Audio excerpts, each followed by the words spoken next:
ఒక అందమైన అడవిలో పచ్చని చెట్ల మధ్య పూల నవ్వుల మధ్య క్యాట్, ఎలిఫెంట్ మరియు ఒక చిన్న బాయ్ ముగ్గురు బెస్ట్ ఫ్రెండ్స్గా సంతోషంగా ఆడుకుంటూ ఉండేవారు.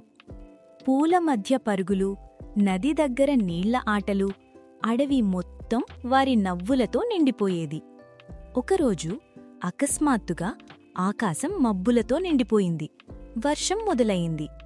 బేబీ ఎలిఫెంట్ తన అమ్మను కోల్పోయి భయంతో ఏడ్చాడు. బేబీ క్యాట్ జారిపడి గాయపడింది. అది చూసి చిన్న బేబీ బాయ్ చాలా బాధపడ్డాడు. కాని అతడు ధైర్యం కోల్పోలేదు. ఆకులతో పిల్లి కాలు కట్టాడు. ఏనుగు చెయ్యి పట్టుకుని భయపడకు అని అన్నాడు. వర్షం ఆగింది. సూర్యుడు నవ్వాడు. అందరూ కలిసి నడిచారు. చివరికి అమ్మ ఏనుగు దొరికింది.